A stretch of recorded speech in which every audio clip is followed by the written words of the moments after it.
Pak di antara ini Pak?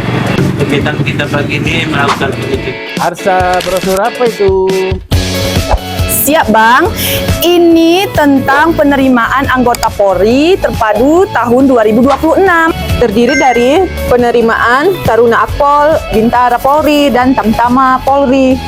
Untuk pendaftaran online telah dibuka pada tanggal 9 sampai dengan 30 Maret 2026 Bang. Hai Sobat Polri, kami dari Panitia Pembantu Penerimaan Anggota Polri menginformasikan kepada adik-adik semua bahwa telah dibuka penerimaan anggota Polri tahun anggaran 2026.